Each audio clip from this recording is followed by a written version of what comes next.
একজন বেসরকারি চাকরিজীবী অথবা সরকারি চাকরিজীবী সকাল থেকে সন্ধ্যা পর্যন্ত তার জীবনের 50টি বছর ব্যয় করার পরে যে সামান্য টাকা জমিয়ে থাকেন, কোন একটা প্রাইভেট হসপিটালে ভর্তি হওয়ার পরে একদিনেই তার টাকাটা চলে যায়।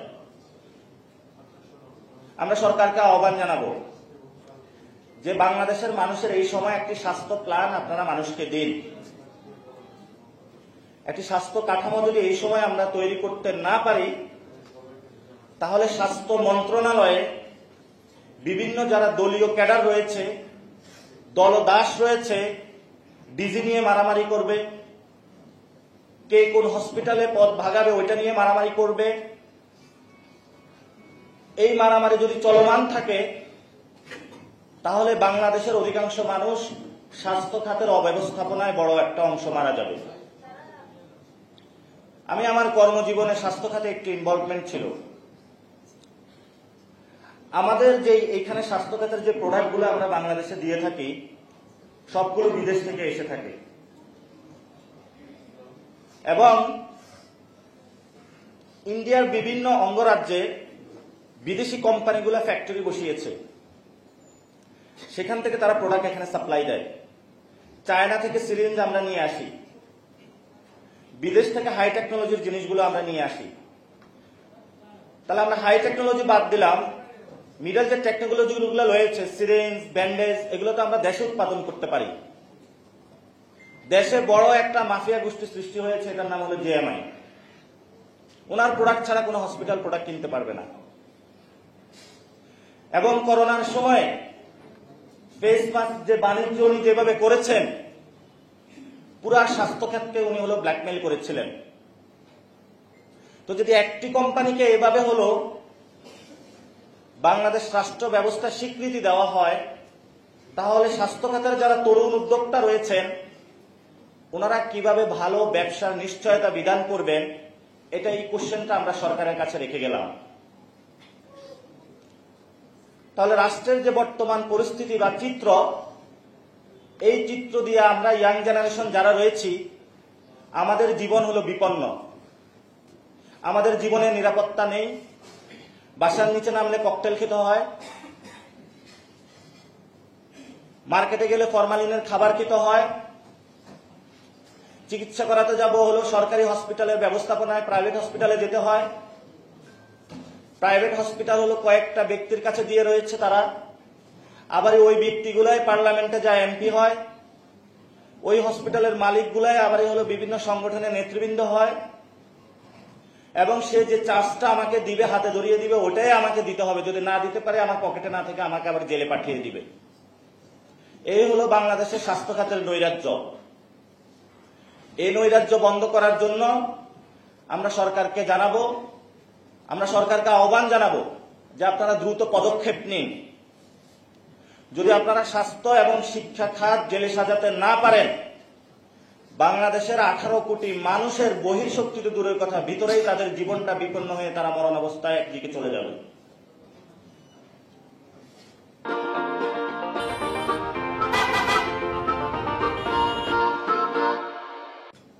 এই জন্য আমরা কাজ শুরু করেছি জাতীয় নাগরিক পার্টির পক্ষ থেকে। এখানে যারা নার্স রয়েছেন, জনস্বাস্থ্য যারা রয়েছেন, অর্থস্বাস্থ্যে যারা রয়েছেন, সিনিয়র যারা সিটিজেন রয়েছেন, বিদগ্ধ যারা ডাক্তার রয়েছেন, আমরা তাদেরকে একসাথে নিয়ে এসেছি। আমরা বলেছি আপনাদের জাতীয় নাগরিক পার্টি চেনার দরকার নেই, আপনারা শুধু জনগণকে সেবা দিন, জনগণকে আপনাদের চিনলেই হবে। আপনাদের কাছে কোনো চাওয়া পাওয়া আমাদের নেই। আপনাদের কাছে আমাদের একটাই চাওয়া, যাতে আমাদের কোনো ভাই এবং বোন স্বাস্থ্যের অব্যবস্থাপনায় মারা না যায়। এই চাওয়াটা হলো আপনাদের কাছে। পুরো বাংলাদেশের ডাক্তার কর্মীদের কাছে আমাদের নিবেদন, যখন জুলাই আন্দোলন চলতেছিল,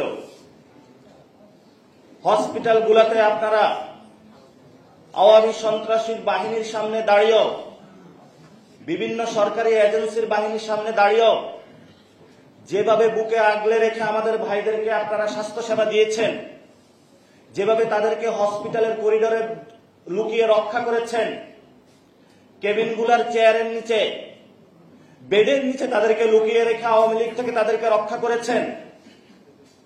আপনাদের ইতিহাসের এই অবদান আমরা জীবনেও বলতে পারবো না। আমরা তখন দেখেছি যে একজন ডাক্তার কত মানবিক হতে পারে। অনেকে বলে ডাক্তার নাকি কসাই। যারা এই কথাটা বলে আমরা শুধু তাদেরকে বলবো, জুলাই আন্দোলনের সময় বাংলাদেশের ডাক্তার, নার্স, হসপিটালের আয়া থেকে শুরু করে তারা যেই ধরনের সহমর্মিতা, বিপ্লবের কর্মসূচি দিয়েছেন, বাংলাদেশে গত 50 বছরে এই ধরনের কোন সেক্টরে আমরা দেখি নাই। যখন ডাক্তাররা আমাদের ভাইদেরকে চিকিৎসা দিয়েছেন, তখন সচিবালয়ে বসে আমাদের যারা অ্যাডমিন ক্যাডার ভাইয়েরা গুলির নির্দেশ দিয়েছিলেন। পুলিশ প্রশাসনে বসে কন্ট্রোল রুমে গুলির নির্দেশ দিয়েছিলেন। আমরা বলবো যে এই স্বাস্থ্য খাতে যারা বিভিন্ন সেক্টর ভিত্তিক উপরস্থ যে পদগুলো রয়েছে, আপনারা এগুলা ডাক্তারদের কাছে বুঝিয়ে দিন। একজন ইংলিশ লিটারেচারে এসে একটা হসপিটালের কত টাকা ব্যয় করবে, আয় করবে, কি প্রোডাক্ট করবে তার ডিরেকশন দিচ্ছে। বাংলাদেশের স্বাস্থ্য খাত কেমন হবে সেটা হলো বিভিন্ন যে কলা সাবজেক্টে পড়ে হলো এই সাবজেক্টে এসে সে জ্ঞান দিচ্ছে। যার যে স্কিল সেট, যার যে যোগ্যতা, তাকে যদি বুঝিয়ে না দেওয়া হয়, ওই বিভাগ, ওই মন্ত্রণালয়, ওই খাত জীবনেও কখনো সফলতার মুখ দেখে না। এই জন্য আমরা সরকারকে জানাবো, আমাদের সাবেক আওয়ামী লীগ যে স্বাস্থ্যমন্ত্রী নিয়োগ দিয়েছিলেন, উনি তো মনে হয় ইংলিশ ডিপার্টমেন্টের ছিলেন, যতটুকু জানি নাকি। সো এই ধরনের ব্যবস্থা থেকে আমাদেরকে বেরিয়ে আসতে হবে।